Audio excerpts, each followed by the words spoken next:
दोस्तों नमस्कार, जय हिंद, वंदे मातरम। भूगोल कक्षा 12वीं अर्धवार्षिक परीक्षा पेपर हम लेकर आ चुके हैं। ये आपकी परीक्षा की दिनांक है, अर्धवार्षिक परीक्षा एमपी बोर्ड वाले स्टूडेंट्स की। यहाँ आपकी किताब पर आधारित ऐसा पेपर बताऊंगा जो आपकी परीक्षा में 100% देखने को मिलेंगे, 101% देखने को मिलेंगे। तो कक्षा 12वीं एमपी बोर्ड वाले सभी स्टूडेंट हमारा ऐप डाउनलोड कर लेना। ऐप का नाम भी मैं यहाँ पर लिख देता हूँ, मेंस एजुकेशन। जल्दी से जल्दी आप ऐप को डाउनलोड कर लेना, क्योंकि वहाँ पर हमने कक्षा 12वीं का स्टडी मटेरियल अपलोड कर दिया है आपकी सभी परीक्षाओं के लिए। आइए स्टार्ट करते हैं भूगोल का पूरा पेपर। दोस्तों ये रहा आप सभी स्टूडेंट्स का पहला पेपर, और पहले पेपर में ये रहा आपका पहला क्वेश्चन आपकी स्क्रीन के सामने। दोस्तों, निम्नलिखित में से कौन सा एक मानव भूगोल का उपागम नहीं है? तो आप सबको कमेंट करके बताना है। सभी स्टूडेंट का नाम मैं कमेंट में ज़रूर लूँगा। इसमें आपका अन्वेषण और वर्णन हो जाएगा करेक्ट उत्तर।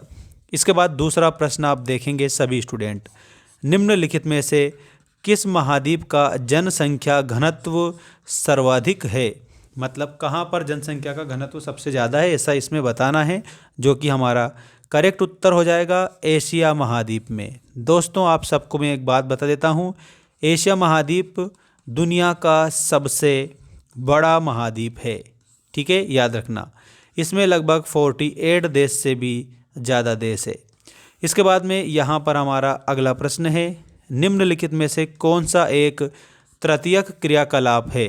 तो इसमें आपको जो ये व्यापार नज़र आ रहा है ना, ये आपका इसमें सही उत्तर होगा। ये व्यापार तृतीयक क्रियाकलाप है।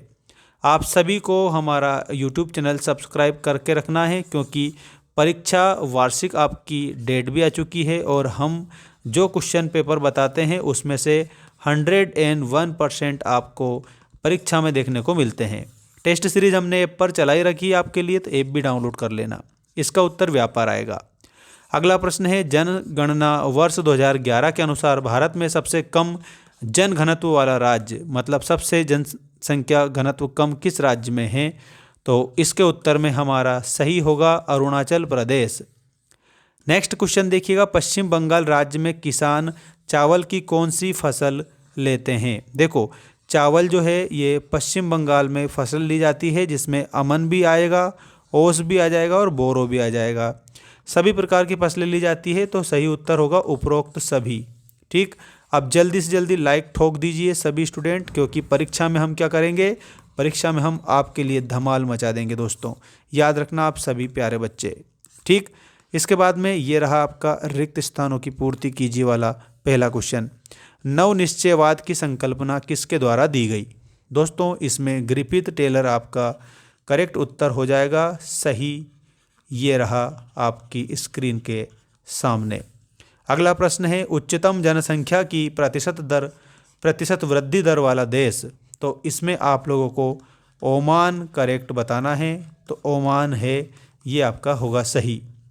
भोजन एकत्र करना, एकत्र का मतलब इकट्ठा करना, आखेट करना मतलब शिकार करना, वन काटना और पशुओं को चराना कौन से क्रियाकलाप में आते हैं? तो ये सभी जो है ना, ये प्राथमिक क्रियाकलाप में आ जाते हैं। ठीक है, विश्व व्यापार संगठन WTO मतलब वर्ल्ड ट्रेड ऑर्गेनाइजेशन, इसका जो मुख्यालय है वो कहाँ पर है?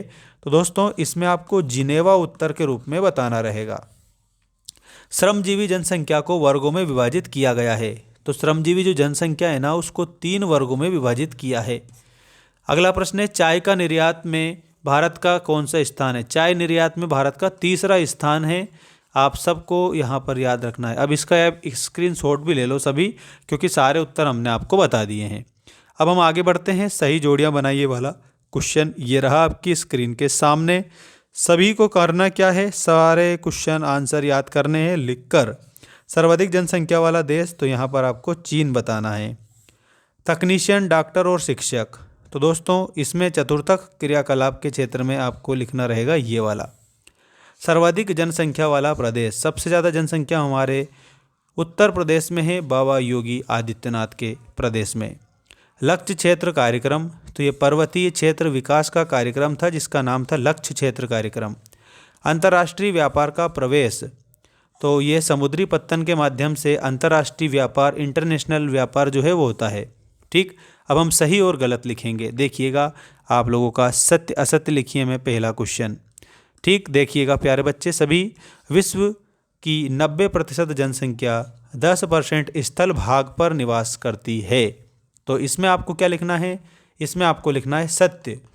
ठीक है, नेक्स्ट देखिए, चीनी सूती वस्त्र एवं वनस्पति तेल उद्योग स्वच्छंद उद्योग हैं। तो दोस्तों ये स्वच्छंद नहीं है। ठीक है, इन पर टैक्स वगैरह सब कुछ लगता है, तो असत्य आप इसे लिखेंगे।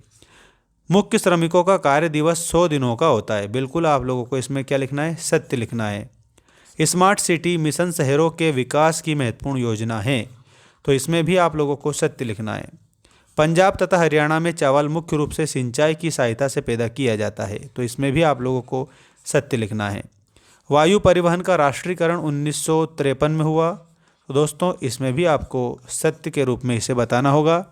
अब हम बढ़ते हैं हमारे नेक्स्ट क्वेश्चन की ओर। एक शब्द या एक वाक्य में उत्तर दीजिए वाला क्वेश्चन आ चुका है।